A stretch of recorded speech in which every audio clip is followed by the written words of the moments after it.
China's population drops for second straight year. Trump trounces Republican rivals. Planes collide at Japan airport in wintry weather. Maldives leader demands removal of Indian military. Switzerland offers to host peace summit for Ukraine. Apple offers rare iPhone discount in China.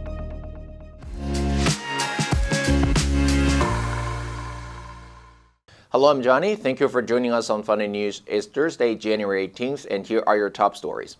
China's population extended a historic decline in 2023 as deaths rose after Beijing ended strict pandemic curbs and births continued to fall. According to data released by the National Statistics Bureau, China recorded 11.1 million deaths, some 690,000 higher than the previous year's 10.41 million.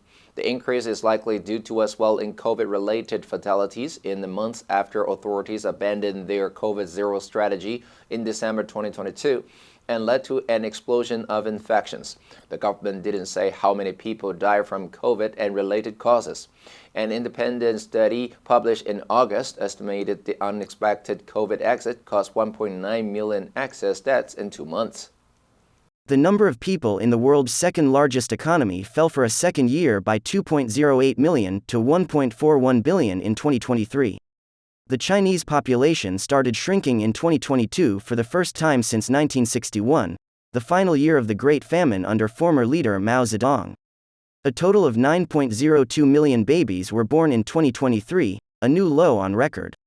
The number of newborns has been declining steadily since the 1960s, barring a brief uptick in 2016, when the government relaxed the one-child policy to allow families nationwide to have 2 kids.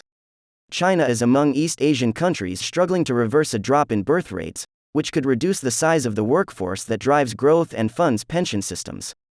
Donald Trump tightened his grip on the Republican presidential nomination after Iowa voters delivered him a victory in Monday's caucuses and moved him one step closer to returning to the White House. Voters braved below-zero temperatures to hand Trump a commanding win that left chief rivals Ron DeSantis and Nikki Haley with little chance of successfully challenging the former president's lead. If he wins in other early voting states, as polls suggest, Trump will be on track to quickly wrap up the primary and turn his attention to a general election rematch with President Joe Biden. Iowa marked the first votes cast in a 2024 presidential race that will test America's democracy, with consequences for the nation's role in the world and its system of government at home. A Trump victory in November could result in sweeping changes for U.S. policies on trade, overseas conflicts, taxes, and civil rights. Given persistent voter concerns about Biden's age and stewardship of the economy, that possibility grew even more real after Monday's result. Trump faces 91 criminal charges in 4 separate cases, including some over his efforts to overturn the 2020 election. But so far the legal jeopardy has only energized his Republican supporters.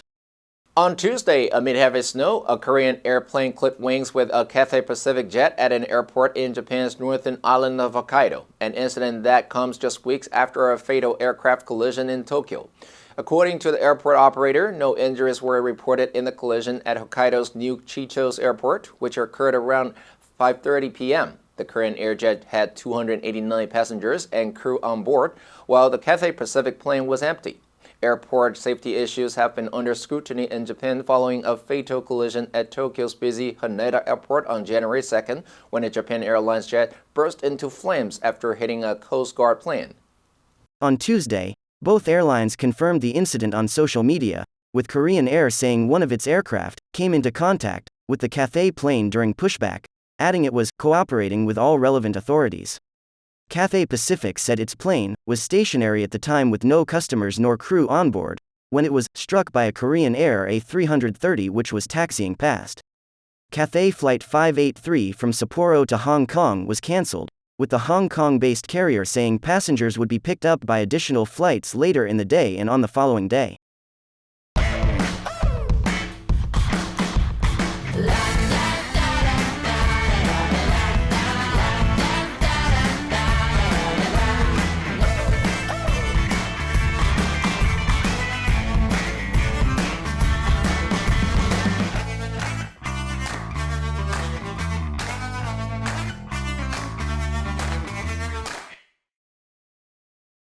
Maldives President Mohamed Muizzu wants the Indian military personnel stationed in his archipelago nation withdrawn by March 15th. The move comes a day after Muizzu returned from China, India's regional rival, and made comments critical of India. Muizzu said his country's small size is not a license for anyone to bully the Maldives. His comments were an apparent response to social media calls in India to boycott Maldives tourism after 3 Maldives deputy ministers made derogatory posts on social media against Indian Prime Minister Narendra Modi. The dispute began last week when Modi posted pictures on X, formerly known as Twitter, of himself strolling on the beach and snorkeling in Lakshadweep, an Indian archipelago that his government believes has untapped potential for tourism. Some in the Maldives saw it as an attempt to lure tourists away from its sandy white beaches and luxury island resorts. Muizzu suspended the deputy ministers, saying their comments did not reflect government policy.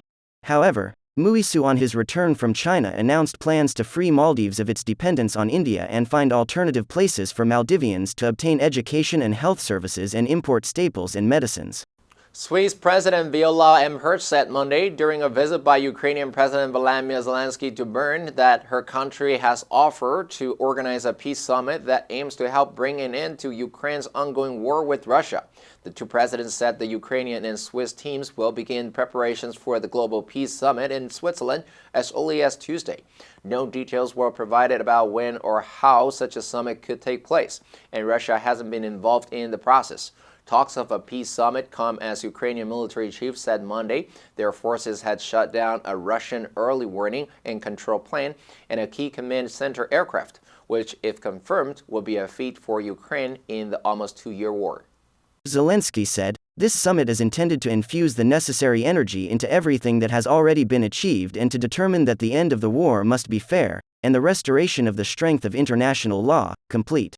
Switzerland, which has long touted its neutrality, has been at pains to strike the right balance over Russian President Vladimir Putin's war in Ukraine that began in February 2022. The Swiss have lined up with European Union sanctions on Russian people and interests over the conflict.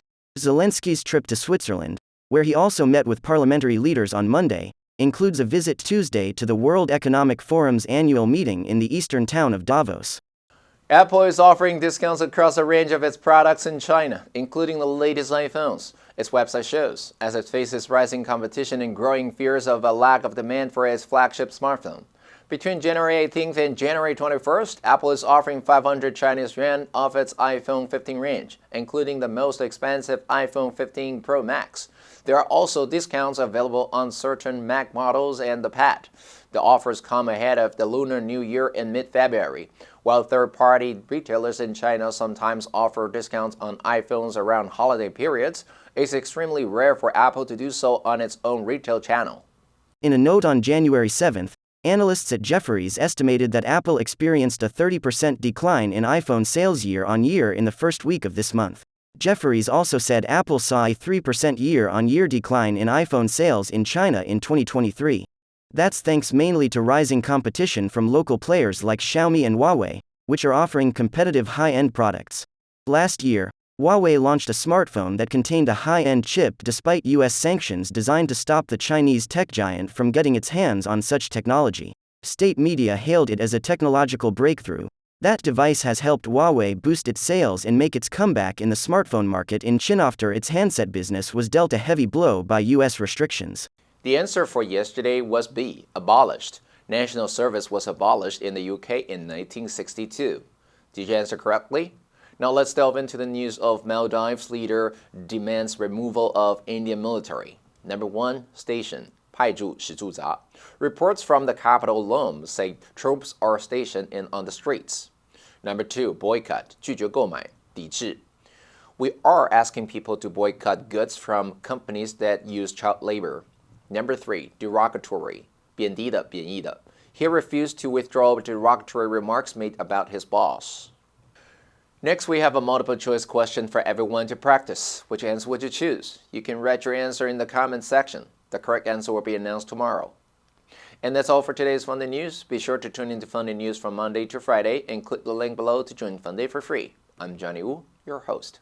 I'll see you next time.